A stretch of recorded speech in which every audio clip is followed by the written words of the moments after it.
Lep pozdrav vsem skupaj, dober večer v tem prijetnem, toplem večeru, poletnem. Moje ime je Kristina, sem del ekipe, ki upravlja spletno mesto mojpsihoterapeut.si. V naši sredi pa pozdravljam tudi našo terapevtko Mirjano Nadjelin. Evo, da naredim en kratek uvod, potem se bomo pa kar spustili v našo današnjo temo. Mesec junij je vsako leto po svetu mavrično obarvan, v spomin na začetke prizadevanj LGBT skupnosti za enakopravnost in sprejetost v družbi. Zato smo se tudi odločili, da tokratni webinar v juniju namenimo temi raziskovanja spolne usmerjenosti oziroma razkrivanja spolne usmerjenosti in identitete in ga naslovili z naslovom Mojega otroka privlači isti spol, kaj pa sedaj? Z našo sogovornico Mirjano se bomo v tem večeru pogovarjali o pojmu coming out v angleščini in v slovenščini ga imenujemo razkritje in seveda vse, kar to razkritje seboj prinese, predvsem kako to vpliva na odnos med starši in otroci, kako starši to dojemajo, kako otroci na kakšen način to kažejo. Zdaj, za začetek samo par tehničnih informacij.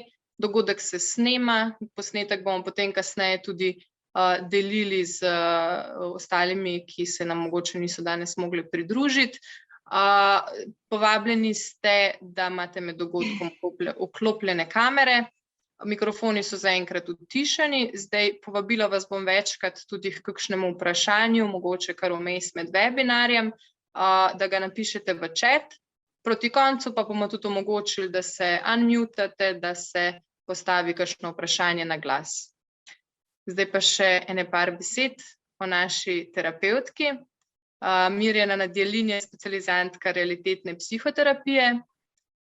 Izobraževala se je kar na nekaj inštitutih, SFU Ljubljana, Evropskem inštitutu za realitetno psihoterapijo, Inštitutu za integralno telesno terapijo v Zagrebu. Na Moj psihoterapevt pa nudi terapijo posameznikom, parom in pa tudi skupinam. Mirjana, še par besed tebe prosim za predstavitev, potem pa se lahko posvetiva kar našim vprašanjem.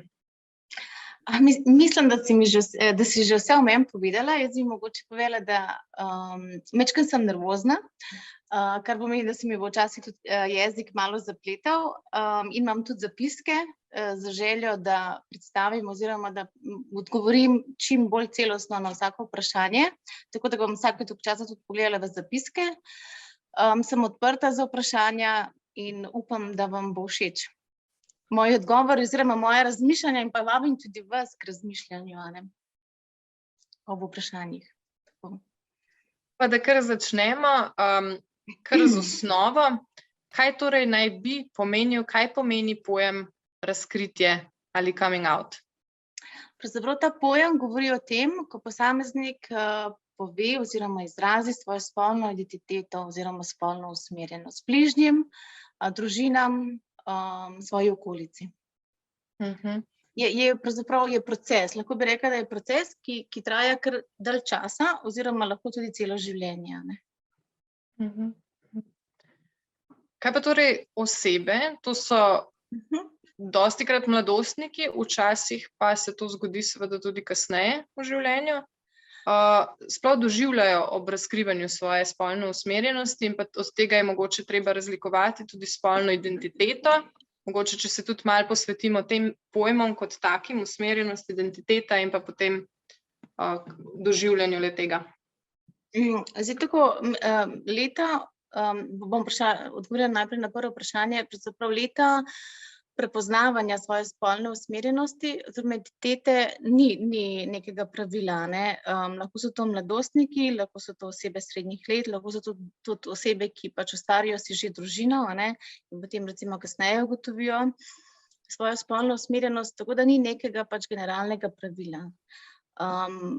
Zdaj, jaz lahko povem pač iz svojih izkušenj, vezano na moje kliente, so se recimo razkrili staršem približno v srednji šoli, nekateri pa tudi recimo okrog 26., 25., 26. leta, ko so v bistvu začeli že svojo redno zaposlitvijo, ne, in so bili takrat že neodvisni od staršev, ne. Tako da jim je bila tudi to razkritje jim je bilo v bistvu lažje, ker so bili neodvisni od staršev, tako da v bistvu tudi ta strah je bil milejši, ne. Še vedno je bil prisoten, neprijetnost ob razkrivanju, strah pred zavrnitvijo, ampak v manjši meri kakor recimo srednješolci, ki v bistvu so bili še vedno odvisni od staršev, ne. Kaj pa je bil, mogoče čisto vprašanje, kaj pa je bil povod za to, da so se sploh odločili za ta korak? Recimo, pravzaprav njihova omejenost v življenju, lahko bi recimo pač tako opisala, ker niso se počutili svobodno, na nek način jim to razkrivanje jim da olajšanje, pravzaprav povzroči nek občutek, pride do olajšanja, ker v bistvu priznajo, in hkrati pač povzroči tudi strah. Recimo, če je pač sprejeto njihovo razkritje s strani staršev, je to veliko olajšanje. Recimo, ravno pač imam klienta in klientko, ki sta se razkrila v roku zadnjega meseca staršem in je to prineslo neverjetno občutek svobode in olajšanja, ne. Oba govorita o tem, ne, kako sta bila tudi v bistvu s strani staršev zelo prijetno sprejeta, ne, kljub strahu, ki sta ga gojila nekaj časa, ne. Ta del, da v bistvu lahko svobodno živijo, da so lahko polnejši tudi sami s sabo, ne, na katerihkoli odnosih, a ne.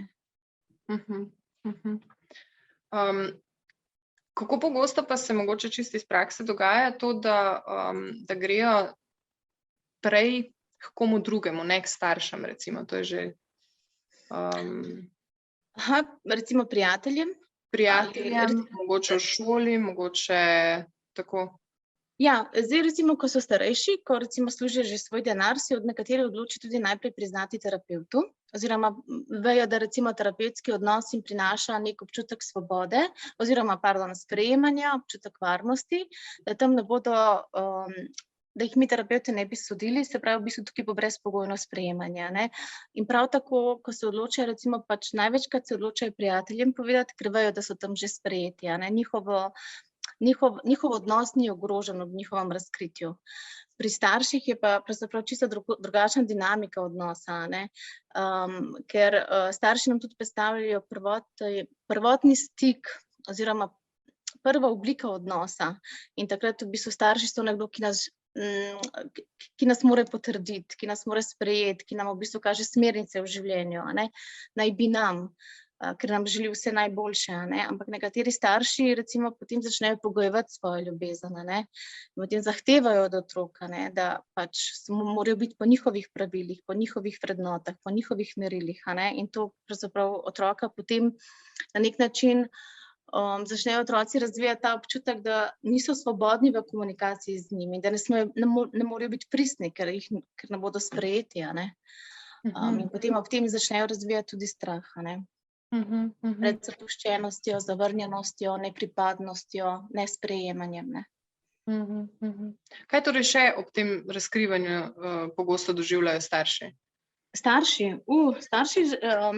predvsem v bistvu zmedenost, bi lahko rekla, zmedenost, zaskrbljenost, občutek krivde.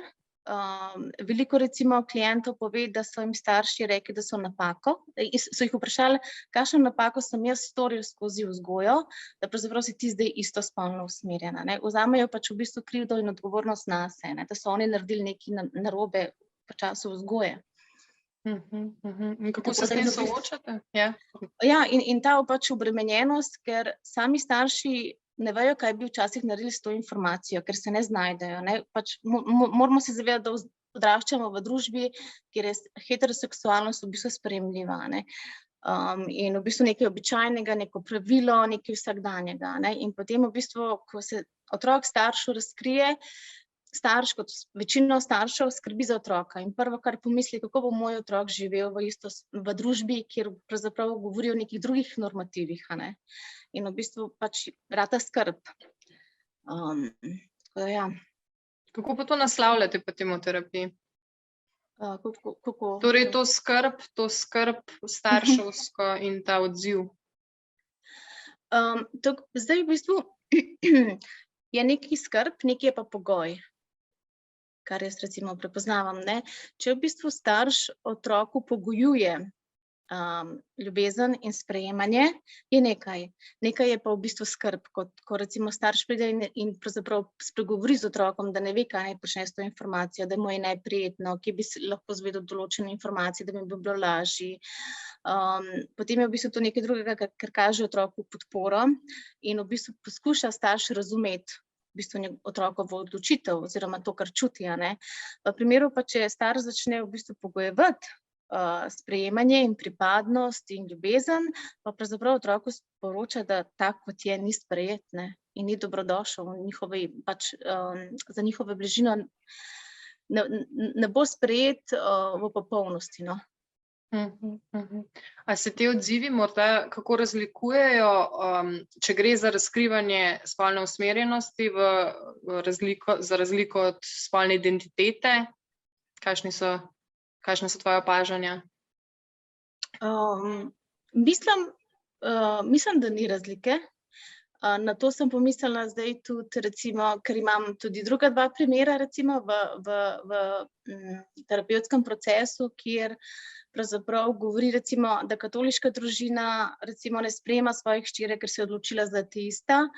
In imam drugo klientko, ki so recimo doma muslimani in je se odločila za katolika, ne, da v resnici gre za to, kako v bistvu pač starši, iz katerega prepričanja starši izhajajo pri skrbi za otroka, ne. V kaj so oni prepričani, da je dobro za otroka. Tako da jaz mislim, da tukaj, jaz osebno pač ne opažam razlike, ampak govori pravzaprav niti ni važno, ampak starš prihaja iz nekega prepričanja, v katerega je suveren, kaj je prav in kaj je dobro za otroka, in je prepričan v to, da je tudi za otroka to dobro, in prihaja potem tudi s takim načinom v odnos. Se pravi, če boš delal tako, kot jaz mislim, da je dobro zate, potem boš srečen, boš zadovoljen. In začne potem starš pogojevati, ne? Ampak se ne zaveda, da v resnici on govori o svojem svetu kakovosti, o svojih potrebah, o svojih vrednotah, o svojem prepričanju in dojemanju pač recimo sveta in okoliščina, ne? Da otrok pa ima neke druge potrebe, ne? In mislim, iz mojih izkušenj ni pravzaprav razlike. Pogosto slišimo morebiten odziv staršev, da si boš premislil kasneje. Je mogoče to tudi v tvoji praksi pogosto? Ne, je pa res, da recimo tako čisto iz osebne izkušnje v družinskih krogih sem slišala komentar, da zdaj je to moderno, recimo, ne, da mladostniki v srednji šoli, da pač v bistvu preizkušajo. V tem delu je v bistvu, se mi zdi, da se je ta stvar, mislim, da se je v bistvu ta pogled mogoče raziskovanja mladih, ker živimo v drugem časovnem obdobju, ne, jaz sem vseeno pač 43 let stara in recimo mladostniki zdaj pri 15, se mi zdi, da imajo malo več možnosti za raziskovanje in nismo več toliko mogoče niti zaprti glede tega, ne. In je to dopuščeno in je to podprto v enem delu, ne. To za premisliti, jaz izkušnje nimam, imam pa izkušnje recimo klientov, kjer so bili recimo komentarji staršev, da jih je sram, da jim je žal, da so jih rodili, da najraje bi recimo povzročili neko nesrečo, kjer bi vsi umrli, ne, in to so težke zadeve, no, ki jih potem v bistvu otroci slišijo, ne, s katerimi se soočajo, ko pridejo v terapevtski proces, ne. To je bilo pa večina mojih klientov, no, so poslušali take zgodbe, razen teh dveh zadnjih, no, kjer so imeli pač prijetno izkušnjo. Kako se pa potem torej otroci ali mladostniki ali starejši v odnosu s svojimi starši na to odzivajo? Mogoče tudi kakšne primerjave med tem, mlajši otrok, mladostnik, kako se odziva, kako se starejši? Tako, oboji živimo, mislim, mi smo ljudje, ki si želimo biti sprejeti in želimo pripadnost naših staršev. To je, se mi zdi, najosnovnejša pač naša potreba, ne. Vsekakor verjamem, da je težje mladostnikom, v tem segmentu, ko se razkrijajo staršem, ravno kot sem povedala, ker so pač odvisni od njih, ko so toliko bolj potrebni te sprejetosti, te podpore, tega v bistvu pač na nek način nekega varnega prostora, da recimo, ko bojo oni v stiski, recimo, ko bojo šli recimo, ko se družijo, ko so v svetu in ko so tam zavrnjeni, da imajo pač v bistvu občutek, da doma so pa lahko varni, da doma so lahko sprejeti, da doma jih nihče ne sodi, da so lahko taki, kot so. Pri starejših, recimo starejši, mi že imamo nek svoj krog, nek varen. Recimo, če doma nismo sprejeti, imamo prijatelji, imamo že recimo partnerje, imamo nekoga, si lažje tudi poiščemo nekoga, recimo lahko si tudi poiščemo tudi terapevta, dostikrat je terapevtski odnos v bistvu pač prvi odnos, kjer recimo lahko se razkrije. Recimo, moj klient je prvič recimo pri meni pač rekel na glas, jaz sem gej, ne. In v bistvu je včasih ta del najbolj varen, ne, ampak pomembna je ta varnost, ne, občutek, da oni imajo nekoga, ki jih bo vedno čakal in sprejemal taki, kot so. Ta del. Kaj pa lahko mladostniki naredijo v tem primeru, ki si ga zdaj omenila, da starši izrazijo, da jih je sram ali pa da bi najrajši, da zginejo z obličja zemlje? Kaj lahko mladostnik v tem primeru sploh naredi? V današnjem času obstajajo skupine, kakor je recimo Legibitra, oni organizirajo recimo za podporo mladostnikom. V tem primeru lahko najde nekoga, recimo lahko tudi poišče recimo učiteljico, socialno delavko, prijatelje, znance recimo okoli sebe, a ne. Ampak jaz bi mogoče tukaj dala poudarek na to, da je zelo pomembno, sicer je webinar namenjen staršem, ampak mogoče tudi mladostnikom, a ne, da morajo biti na nek način pripravljeni na razkritja, ne. Da v primeru recimo, oni že živijo starši recimo in imajo na nek način neko informacijo, neko izkušnjo v okolju, v katerem so. In v primeru, da bi oni lahko prepoznali, da to okolje ne bi bilo varno za njih ob razkritju, pa kljub temu čutijo potrebo po razkritju, po priznanju, je fajn, da si najdejo recimo že nek B-plan oziroma nekoga, kjer pa varni so. Da v bistvu pač vejo, da je neka varna točka, nek varen prostor, da v primeru, če bojo tukaj zavrnjeni, a ne, da poskrbijo zase. In za svojo varnost, ja. Tako za svojo varnost, da ta občutek zavrnjenosti jih ne preplavi tudi potem v kasnejšem obdobju. Kakšna pa bi bila torej optimalna neka vloga oziroma neko vedenje starša ob temu, ko se otrok razkrije? Ali kolikorkoli že star, ja. Ja, jaz mislim, da je najpomembnejše, da to je malo tako triki vprašanje, ampak bi bilo ful fajn reči, da bi bilo dobro, da bi bil vsak starš prisoten, pa sam s sabo pomirjen, pa da v bistvu ne bi reagiral, pa da ne bi recimo ob šoku ali pa recimo ob presenečenju kaj povedal, kar bi mu potem obžaloval, ne, to bi bilo idealno, ampak v resnici tega ni. Večkrat. Tukaj pri sprejemanju oziroma pri odzivu staršev bi poudarila na to dvojnost sporočil. V primeru, da če starš ne sprejme tega dela oziroma ga ne more razumeti, da je v bistvu iskren s tem. Da ni to sprejetje v resnici samo med štirimi stenami, da ni to sprejetje samo takrat, ko je otrok v bližini domačih, da pa potem, ko pa stopimo iz stanovanja ali pa iz hiše ven, pa rečemo otroku, ti poslušaj, tega pa ne govori drugim, ne bomo te povabili recimo na kakšno družinsko slavje, zato ker boš ti pripeljal, ne vem, svojega partnerja ali pa ti svojo partnerko, ker to je sramotno. Jaz mislim, da ta iskrenost, da starš tudi takrat, ko mu je neprijetno, ko v resnici ne ve, kaj ne bi s to informacijo počel, pride iskreno pred otrokom in reče, prosti, ampak zame je to nekaj novega, jaz se ne znajdem v tem, kaj ne naredim, da v bistvu tudi pokaže svojo zmedenost in ranljivost in da je pristan v bistvu v svojem doživljanju ob sprejemanju teh informacij. Kaj pa lahko starš naredi v taki poziciji, ko se zgodi, da ne ve, da je izgubljen, ki lahko išče pomoč, kaj lahko naredi za... Ja, najprej bi rekla, da živimo v družbi, kjer nam je težko poiskati pomoč, a ne? Ker smo pokazali to ranljivost, da že s tem imamo mi problem se pokazati in v bistvu čutimo sram, ampak da poiščejo, če se že odločijo, da poiščejo na internetu je veliko informacij, kam se lahko obrnejo. Lahko se pač pogovorijo recimo tudi s terapevti. Recimo obstajajo društva, kjer nudijo podporo staršem, ne? Recimo ob razkritju otroka. Potem lahko svoji prijateljem, nekoga, ki ima izkušnjo. Recimo so bili recimo tudi taki primeri, ko so se starši potem, ko so vedeli, lažje jim je bilo, ko je bila recimo ta tema na delovnem mestu že odprta, pa so se potem povezali s tistimi sodelavci, da so malo več tako, da so tipali, da so malo več zvedali in potem so se počasi opogumnili, ne. Ampak mogoče ob tem je najpomembnejša stvar, kaj je namen odnosa med staršem in otrokom, ne. Da če starš želi biti blizu otroku, če starš želi pač pokazati neko razumevanje in sprejemanje in kaj bo za to naredil, da bo bližji otroku. Zdaj, najverjetneje s tem pogojevanjem ljubezni se bo on oddaljil, bo to pravzaprav pač odnos se bo začel ohlajati, vsak bo šel na svojo stran, se bodo oddaljili v odnosu, ne. Se pravi, če starš hoče bližino, kaj bo naredil s tem, da je otroku blizu?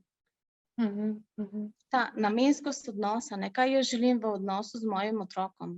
A si jaz želim biti blizu, a jaz želim v bistvu zasledovati svojo moč, pa v bistvu vztrajati pri nekih svojih pogojih, a se jaz mogoče trudim razumeti. Recimo, krasen primer je pač te moje klientke, ki je oče rekel, jaz ne razumem tvoje izbire, ampak jaz si še vedno želim biti blizu in bom našel način, da se midva ostaneva blizu. Ne morem pa sprejeti tvoje izbire. In jaz tudi ne morem razumeti, ampak ti si še vedno moja hči in jaz si želim biti s tabo blizu, se pravi, jaz bom vzdrževal ta odnos. In v bistvu njun odnos se v resnici ni spremenil. Kljub temu, da ne more razumeti in ne bo podprl njene izbire, ne? Ker v bistvu sledi svojim prepričanjem, svoji veri, svojemu svetu kakovosti, ne? Kaj je prav zanj v njegovem svetu, ne? Ampak hkrati dopušča svobodo hčeri, da ona izbira v bistvu zase, kaj je zanje dobro. Na tej točki bi vas vse lepo povabila, če imate kakšno vprašanje, kakšno bolj specifično vprašanje, morda ali svoje prakse, svojih izkušenj, da ga postavite v chat, lahko napišete, lahko pa tudi se potem, se pravi, oglasite in postavite tudi na glas. Ja. Zdaj, naslednje vprašanje, ki ga imam, pa je, kako lahko torej ta odziv vpliva na otrokovo predstavo, doživljanje samega sebe, mogoče v končnem tudi na odločitev, a bo komurkoli drugemu še povedal, a bo izražal to svojo resnico. Vsekakor se začnejo spraševati prav pa narobe. A je to zdaj, recimo, če niso jasni recimo pri svoji izbiri in odločitvi in čutenju, ne, se začnejo spraševati prav pa narobe in verjamem, da ta del prihaja iz tega, da želijo staršem ustreči, a ne, da bojo starši dobro, a ne. Tukaj pri razkritju je pri otrocih se največkrat pojavi ta občutek, da bojo povzročili recimo neko neprijetno doživljanje pri starših, a ne, in občutijo močno krivdo. Da so v bistvu starši zaradi njih slabo. In potem je pač nekje v zadnje vprašanje, a je to, kar jaz počnem, dobro, a je sploh dobro zame, a sploh začnem razmišljati. In veliko oseb potem recimo se odloči vsem za sledenje nekih normativov, ampak slej ko prej v bistvu se vrnejo na to, kar so v resnici čutili že davno prej, a ne. In opažajo, da v bistvu v tem procesu so želeli ustreči nekomu drugemu, ne pa v resnici sebi, ne, in so cel čas hodili čez sebe, a ne. Vsekakor jaz mislim, da je pomembno pri razkritju, da mladostniki, kot sem že rekla, zdaj je pač nova generacija, ne, in je to bolj odprto, ne, tako da zagotovo najdejo nekoga, ki je podobno misleč oziroma s podobno izkušnjo, pa jim je ta del lažji. In lahko potem kljub temu pač vzpostavljajo odnos z nekom, ki mu je podoben. Zato obstajajo tudi društva in različne skupine, ne, kjer iščemo sebi podobno, zato da nam je lažje. Lažje sprejmemo ta svoj del in da na nek način dobimo neko novo izkušnjo, da je okej, da ta del mogoče jih večina ne sprejme, ampak vidim pa skupino manjšin, ki pa sprejme ta del. Aha, okej, jaz sem v redu. Da dobim ta občutek, jaz sem v redu, jaz sem okej, tudi če sem drugačen, lahko živim v tej družbi. Da je podpora vsaj iz ene strani. Sigurno, ker v bistvu, če bojo oni dobili občutek, da bojo recimo se odločili za razkrivanje recimo v okolju, kjer je to nepodprto, nerazumljeno, potem bodo dobili občutek, da se ne smejo razkrivati, ne? In lahko živijo slabše oziroma manj zadovoljujoče. Ja. Tukaj se mi pojavlja eno mogoče majčkeno,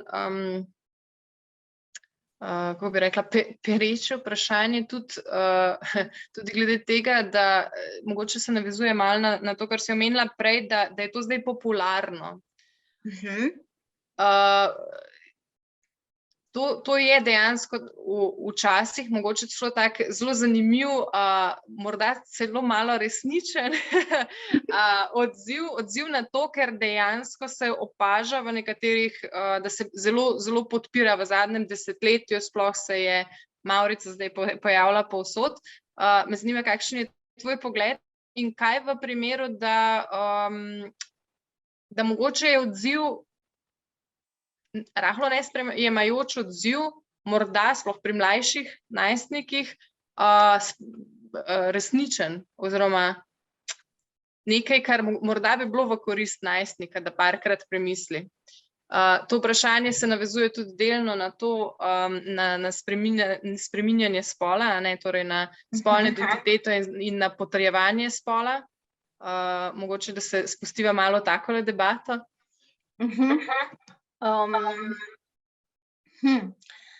To, da je zdaj moderno, jaz v bistvu razumem v tem delu, da se tudi naša družba in normativ družbe malo mehča, postaja fleksibilen, bolj sprejet in da ni več toliko recimo sramu glede raziskovanja svoje spolne usmerjenosti oziroma identitete, ne. Zdaj, če je to moderno, pa recimo glede spreminjanja spola, vemo, da mislim tudi pri nas v Sloveniji, da pri nas se nekdo odloči za spremembo spola, je kar dolgotrajna procedura, ne.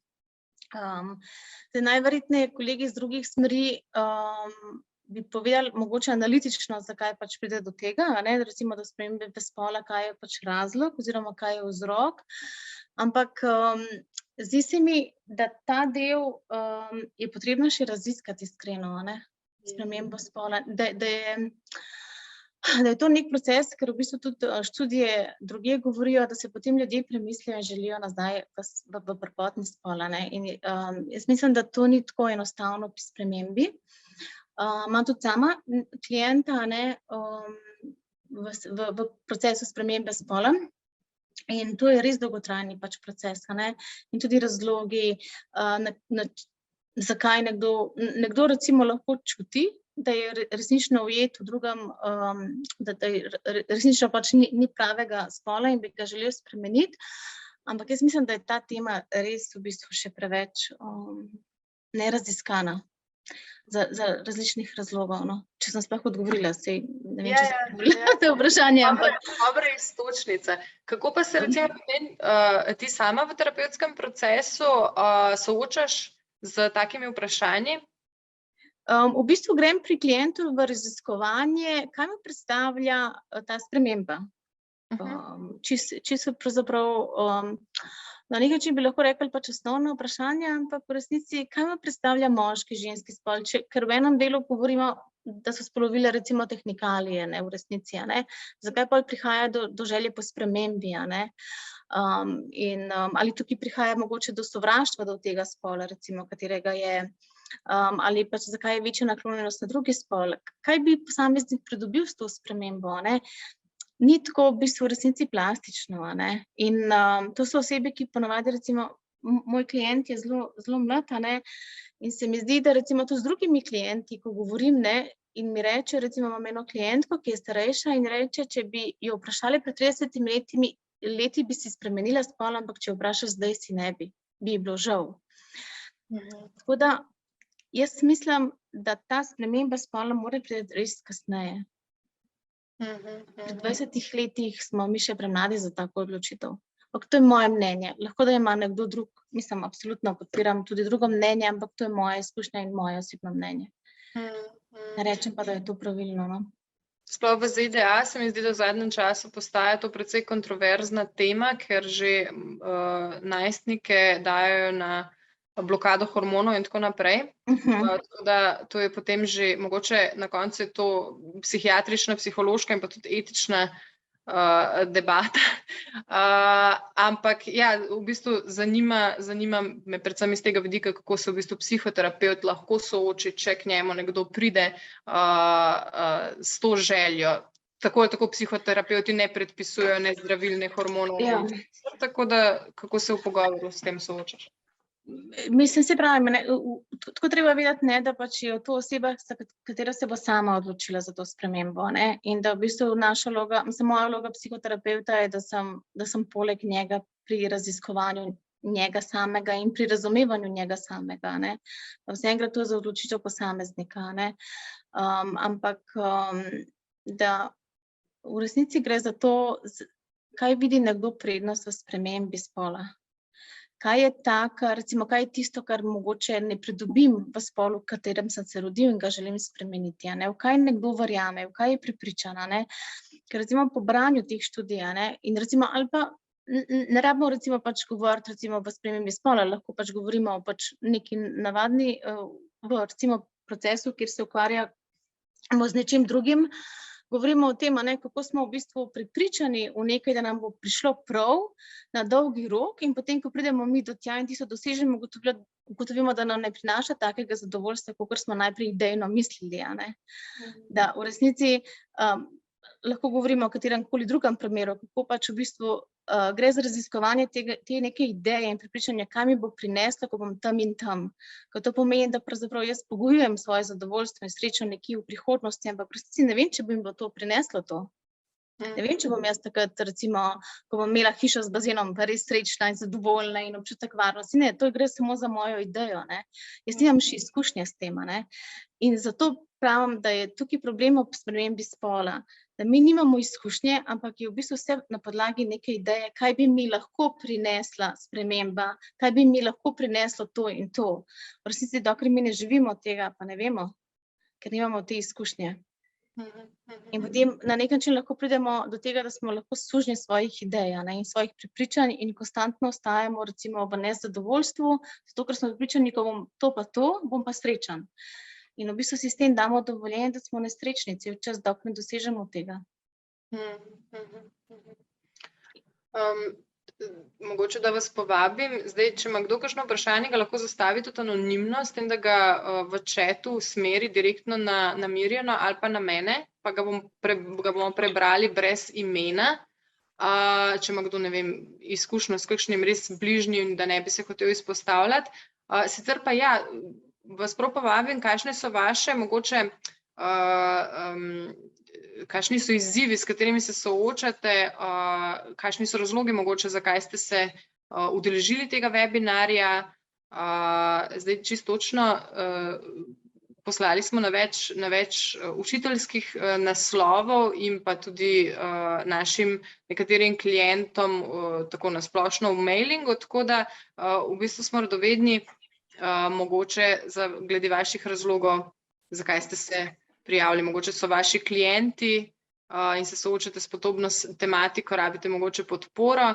Mirjana ima na tem področju precej izkušenj, vam lahko s kakšnim krajšim nasvetom tudi malo pomaga. Mogoče pa, da se mi kar lotiva tega, torej kako, s kakšnimi načini, kje in kako najti podporo za otroka. Ali pa mogoče še pred tem, zdaj se je pojavilo vprašanje na chatu, kako torej naj starši reagiramo, če želi najstnik 15 let želi spremeniti spol? Najverjetneje bi bilo dobro, da bi se obiskali društvo, ki se ukvarja z spremembo spola in v bistvu da se vključijo v pogovor. Kot cela družina najprej, ne, in potem v bistvu pač, da gre skozi ta proces. Če se ne motim, je transakcija, ki se ukvarja s tem, in v bistvu tam lahko najdejo določene informacije in strokovne delavce, ki se ukvarjajo s tem področjem, ne. Bi pa vključila celo družino, ne. In tudi pač posamezno otrok, zakaj pravzaprav se odloča in kaj ga je nagovoril v resnici za spremembo, ne. Kaj pa se lahko pričakuje potem na enem takem srečanju, da ne bojo, da jih povabimo v srečanje?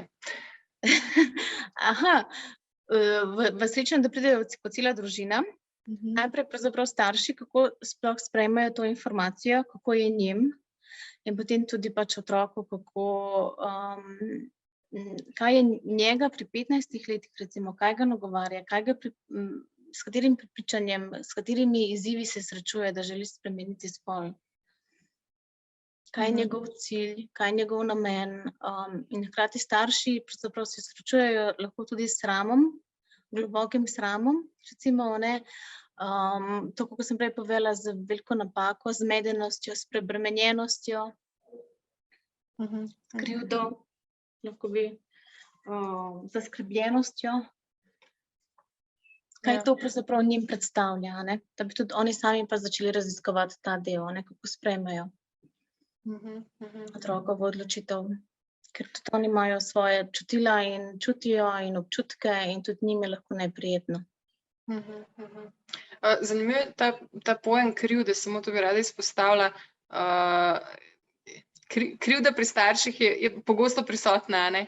Ampak v primeru spolne usmerjenosti in identitete pa pravzaprav nimajo nobene veze s tem, da bi starš naredil karkoli narobe. Ne. Ne, v resnici nima pač predvidevam pač vzgoja pač nima nič veze s tem, koga ima nekdo rad, a ne. Mogoče bi tukaj, mislim, je tudi eno vprašanje meni direktno postavljeno, a ne, kdaj oziroma pri katerih letih v povprečju otroci sigurno vejo, da jih privlači drugi spol, ali je to različno pri fantih in pri puncah, a ne. Na to vprašanje ne bi znala odgovoriti tako točno, določeno, v katerih letih, ker pa bi potem pomenilo, da to pomeni neko pravilo.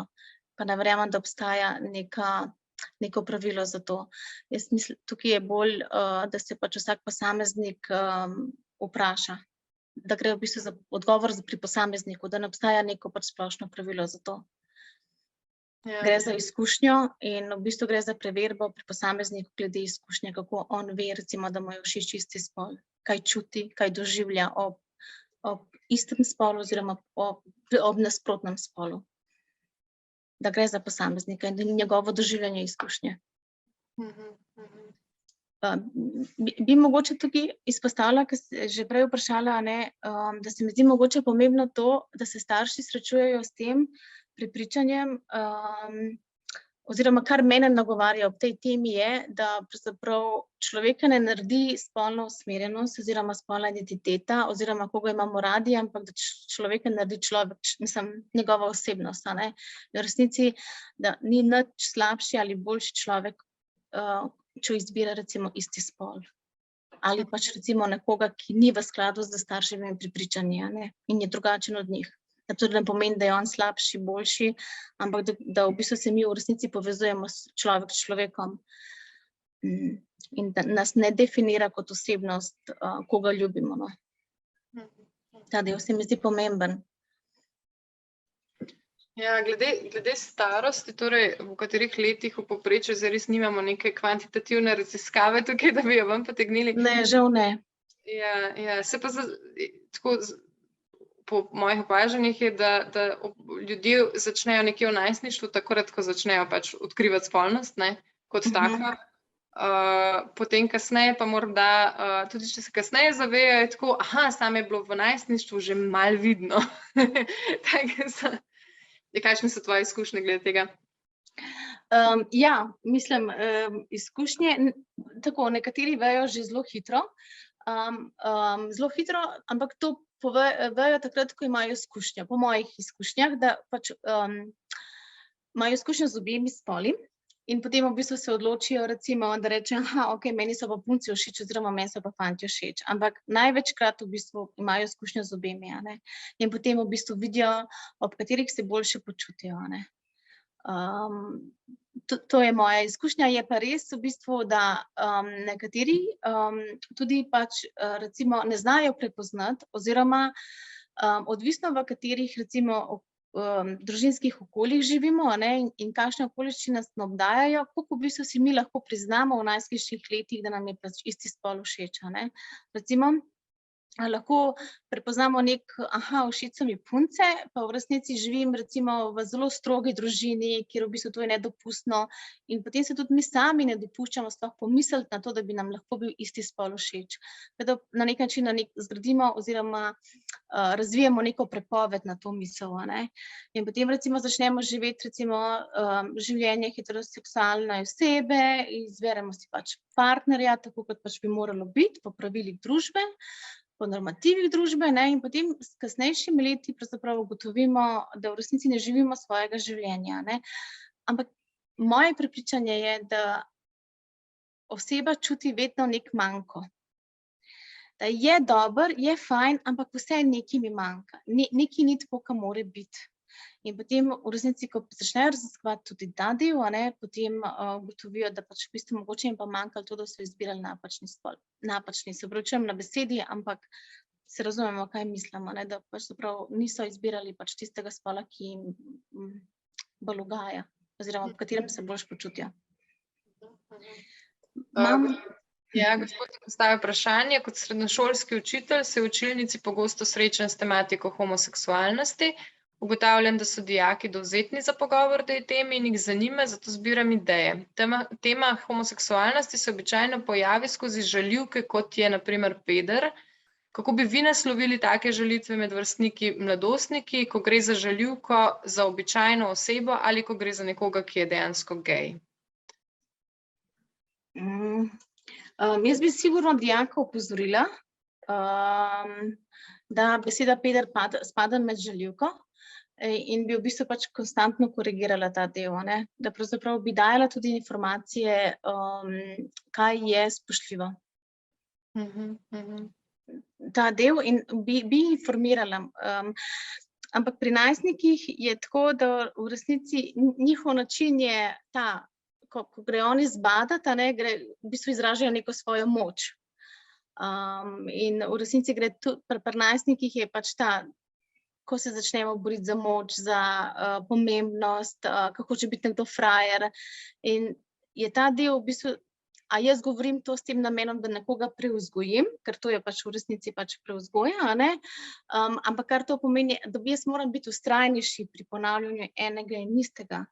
Se pravi, če on pač 10-krat reče peder, bom jaz 10-krat ponovil, oprosti, ampak to ni prava izbira besede. To je naslavljanje in je v bistvu pač vztrajnost tukaj zelo pomembna z mojega vidika, Da konstantno pač v bistvu opozarjamo človeka, posameznika, Je lahko tudi mogoče to kot neke vrste izražanje, neke radovednosti sploh, da bi se dejansko debata začela? Lahko.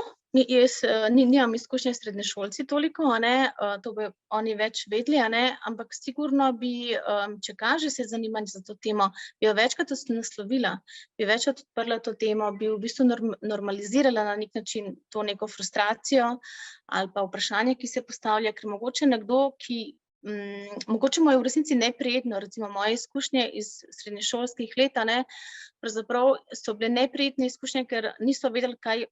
Kot prvo so bili prestrašeni, kot prvo niso imeli dovolj informacij, niso se znali vesti do nekoga, recimo, ki bi bil istospolno usmerjen, da mogoče je to v enem delu tudi njim predstavlja nek tabu in bi jaz normalizirala to, recimo, situacijo, mogoče ta nemir, ki se zgodi, ob tem, da mogoče bi tudi preverjala, ali je kakšen poseben razlog, glede na to, da sem recimo tokrat in tokrat že povedala, kako je recimo spoštljiva, kako lahko spoštljivo naslovimo posameznika, da ali on pač njemu predstavlja to nek issue, nek problem, neko neprijetnost, in bi se s tem pač naslovila bi ta del.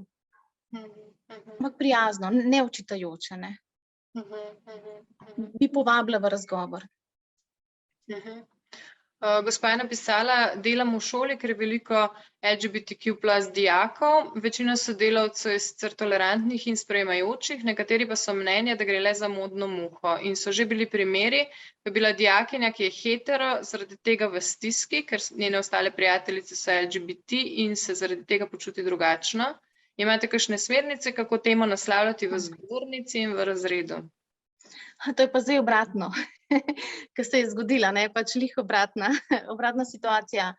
Jaz bi isto tukaj normalizirala vse, da nihče ni nič bolj poseben, če je LGBT ali pa če je v bistvu heteroseksualen, ne, ampak oziroma bi govorila o sprejemanju vseh. Bi mogoče ta del naslavljala, da vemo, da so recimo v razredu recimo osebe, ki so heteroseksualne in da so osebe, ki so istospolne usmerjene, ne? Ampak da pravzaprav gre za odnos, gre za ljubezen, bi dala mogoče pomen na odnosu, ne to, kdo koga ljubi, ampak da govorimo v odnosu. A je point biti povezan, a je bistvo si biti blizu, a si bistvo biti podpora, ne vem, sošolkam, sošolcem, ali se gledamo. To je na nek način zdaj ratalo na tak način, imaš ti zdaj, ne vem, pri nas v našem času je bilo, imaš ti računalnik, če ga ti nisi imel, si pa ti slabši, a ne? Da je zdaj to ratalo isto, se pravi, pač vedno je neka primerjava v srednji šoli, a ne? Se pravi, ti imaš nekaj, kar drugi nima, ne? In potem se pač v bistvu gre za ločitev. Ampak v resnici je poanta odnosov pač povezovanje, podpora, sprejemanje, ne? In jaz bi to naslovila, ne? Da v bistvu ni pomembno, koga izbiramo, ampak pač da je bistvo odnosa nekje drugje. Kako pa mogoče res potem o tem se pogovarjati v zbornici, ne, mnenje se krešajo? To pa govori o prepričanjih učiteljev. Ker tukaj je pač v bistvu pač bolj je potrebno naslavljati potem prepričanja učiteljev, ne? Ker prepričanja učiteljev na tak način bodo tudi podajali informacije in bojo vzgajali. In bojo pač recimo tolerirali eno ali drugo stran, ne? Da pravzaprav kaj je sploh v bistvu potem njihov namen? Poučevanje, da pač recimo sodijo, kaj je prav, kaj je narobe, ali je kakšen drug namen učitelja? Ta vloga učitelja bi jaz v bistvu govorila o vlogi učitelja v razredu. Morda je smiselno pripraviti strani strokovnjaka tudi kakšno delavnico za torej učitelje na določeni šoli, če imate mogoče, če se soočate res s to težavo, da se odpre en varen prostor za debato, za mnenja. Ja, jaz mislim, da je zelo pomembno zavedanje učitelja, katero goji prepričanje on, vezano na to temo, ne, na LGBT. Zdaj, če on prihaja s tem, za zavedanjem tega, da on tega takega tipa odnosa ne sprejema in ne tolerira, potem bo na tak način tudi vzgajal in na tak način bo tudi podajal informacije. Ampak zato sem rekla, da je zelo pomembno zavedanje tega, kaj je moja vloga kot učitelj. A je moja vloga kot učitelj, da jaz sodim, ker se v bistvu pač učitelj je tudi na nek način drug starš. A je moja naloga, da jaz sodim in da otroku sporočam, kaj je prav in kaj je narobe, ker v končni fazi so učitelji tudi včasih naši zavezniki, naši zaupniki in pač predstavljajo nek varen prostor. Ali je moja naloga kot učitelj, da pokažem, da se zavedam, da tukaj odzadaj pač jaz ne sprejemam tega, recimo te oblike odnosa, ampak v resnici sem jaz tukaj zato, da pokažem, da je vse okej in da so vsi sprejeti taki, kot so. Tako, jaz mislim, da je tukaj ključno to samorefleksija posameznika iz vloge učitelja. Da ta del je pač v bistvu najpomembnejši, ampak to govori tudi o starših, ne, oziroma od vseh nas, ne, da se zaveda, iz katerega pač prihaja, ne, pač iz katerega verovanja prihaja posameznika, ne, in kaj daje naprej, ne. Ja, lepo povabljeni, če imate še kakšno vprašanje, sicer se bližamo koncu, ampak povabljeni, da ga na glas zastavite, če imate še kakšen primer. Na tak način se najbolj zanimive debate razvijajo.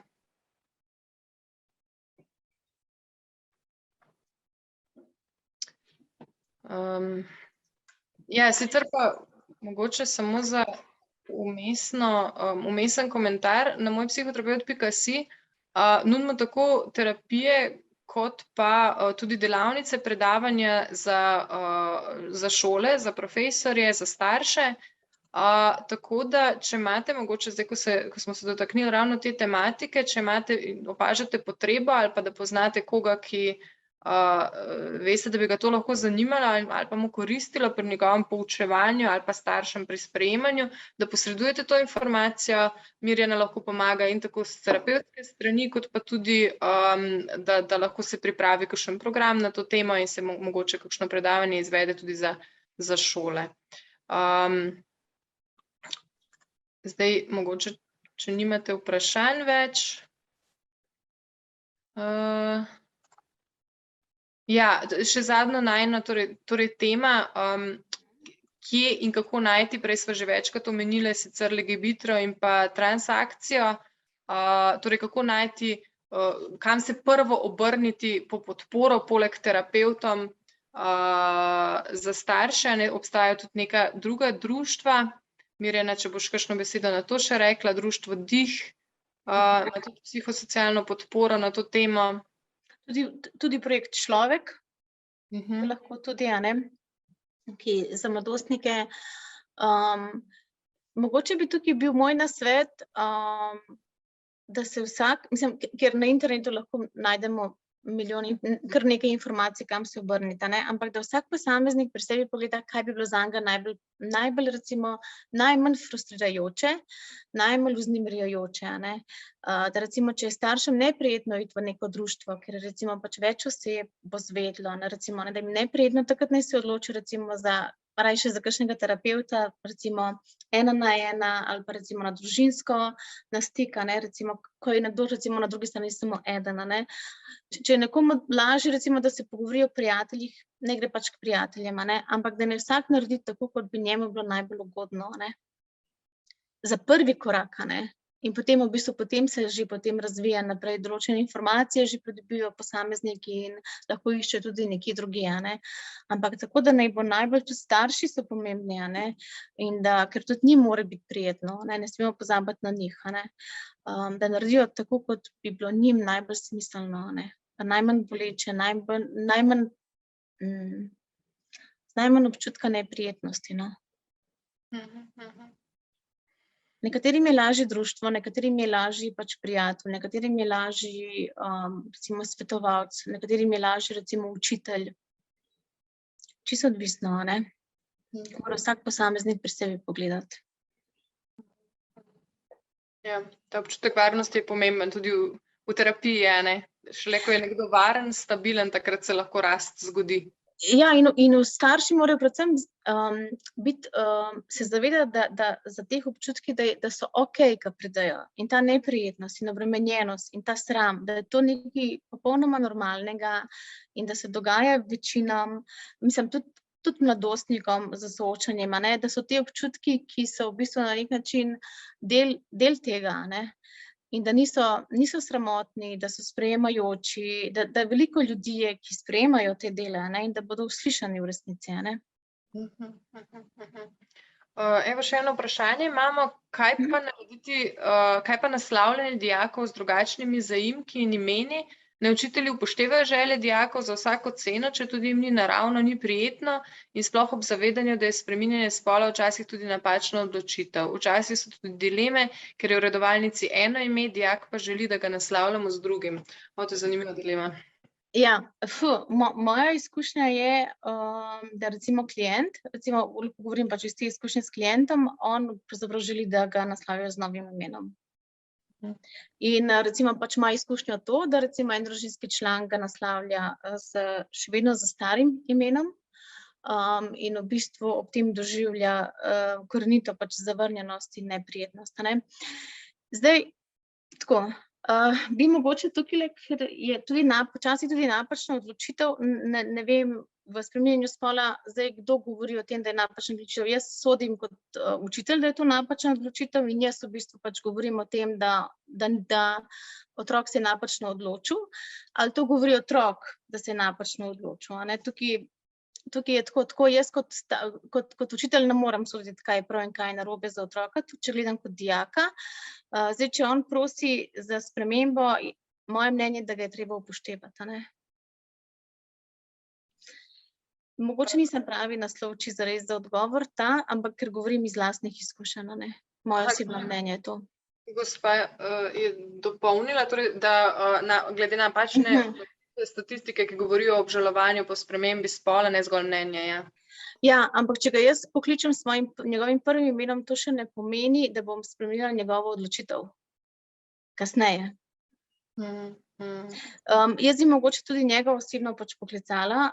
Tukaj je tudi v bistvu pač vprašanje učitelja, njegovega mnenja, ne, in v bistvu v primeru, da učitelj sam ne bi želel ga klicati z novim imenom, bi se jaz usedla z dijakom in pogovorila in povedala svojo osebno stisko.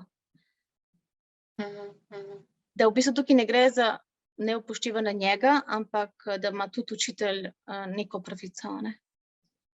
Ja. To je tako, ta naklet, iskreno povedano. Ker govorimo o vplivu en drugega, ne. Kako bo v bistvu pač zaprav odziv učitelja vplival na dijaka oziroma kako bo dijak vplival na učitelja, ne. Da se slišijo oba. Ja, da bi bila slišana oba in v resnici upoštevana oba. Ja. In da recimo dijak ve, da v primeru, če ga učitelj ne želi klicati po njegovem novem imenu, da to ne pomeni, da njega ne upošteva, da razume, ampak da v bistvu on bo sledil svojim načeloma, ne. Ampak da je to dijaku tako iskreno in jasno in pristno povedano pač 1 na 1, ne. Da tudi dijak ve, da je soočen s tem. Ja. Gospa je dopolnila, da je res bistveno spoštovanje, sprejemanje in komunikacija. Ja. In potem tukaj komentar dodaten, da je odrasel dijak, pa je še otrok.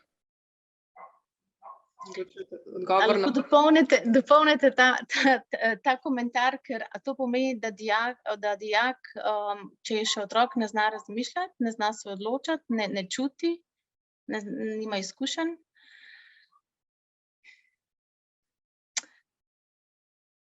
Jaz mislim, da je to v isti liniji, pač v istem odnosu, kakor je recimo otrok starš, ko starš si dopušča možnost,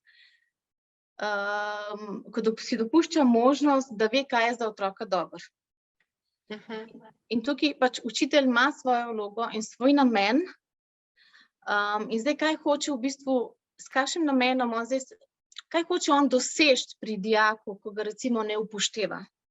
Zdaj, a je tukaj to, da on pač je prepričan, da je učitelj prepričan, da v bistvu z neko svojo strategijo lahko pripravi otroka v nekaj novega, ga lahko spremeni, ga lahko spreminja, da recimo, da ga lahko kontrolira, to je eno, ne.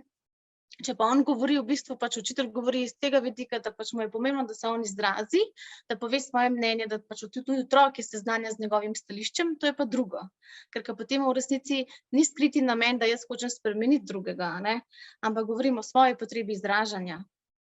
Gospa je dopolnila, da bi bilo otroka potrebno upoštevati, a ne mogoče, da je ta, učitelj bi se po mojem mnenju moral prilagoditi in dijaka klicati z imenom, s katerim se on želi. Ja. Jaz isto, iz izkušenj s klientom, isto sem tega mnenja, ne. Ampak je treba upoštevati, da tudi so učitelji, a ne, ki v bistvu ne sprejemajo recimo, ne, spolne usmerjenosti dijaka, da ne upošteva njegovih želj, a ne, da pač v bistvu so zavarovani v svoj prav.